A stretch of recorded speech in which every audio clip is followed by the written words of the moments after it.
Hi, I'm Tam Mutu, and this is 10 Questions with iHeartRadio Broadway. iHeartRadio Broadway, driven by Mercedes-Benz. The best or nothing.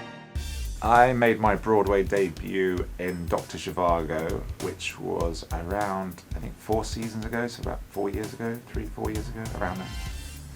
I went to school in the outskirts of London in a county called Surrey at Guildford School of Acting in England. Favourite moment that happens in Moulin Rouge would have to be the opening. I think I think, in my personal opinion, it's the best moment of the show. It's so exciting and electric, and the pulse of the drum that's kind of like, it's like a heartbeat, which then gets the show rolling. If I was stranded on a desert island and I had to pick 2 characters from the show, then I would most likely pick Harold Ziegler and Santiago. And they're staring at me right now. My favourite backstage visitor has been, I would probably say, I kind of fanned a little bit when I saw Jessica Lange the other week. That was kind of weird. She came to see the show, and I don't know, I just think she's unbelievable. So to see her was kind of crazy. It was nice to see Drew Barrymore as well for different reasons, because I've seen all of her movies and I just think she's really lovely. But probably I'd say Jessica Lange probably. Performers that I looked up to growing up, I would say I'm a massive Western fan, like Sergio Leone sort of movies. So I loved Clint Eastwood because he just has this way of doing nothing but saying everything.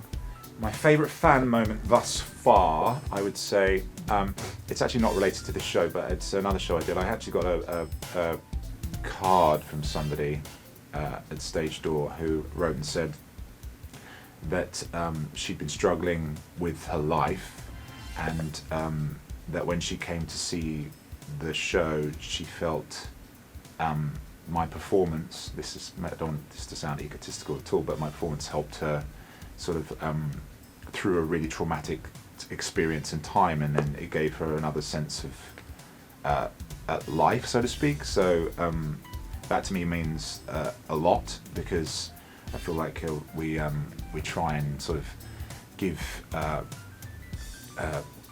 back to the world, and like, you know, the things that these characters that we portray, and you know, I just think that was a very special moment for me personally.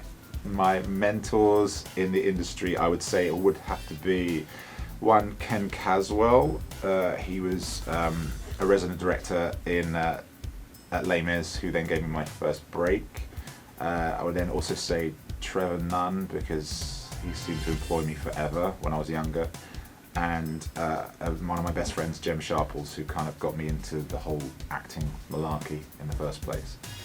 3 roles that were on my bucket list. One, I would definitely say Sweeney Todd from Sweeney Todd. Love to play Sweeney. That would be amazing.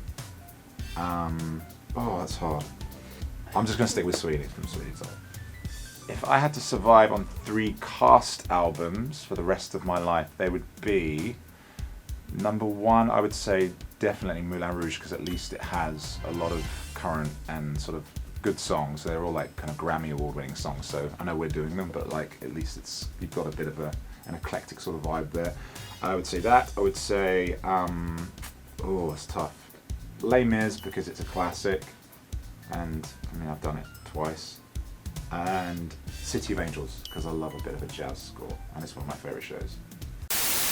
They're so laughing in the back there. Bad. Literally laughing too much.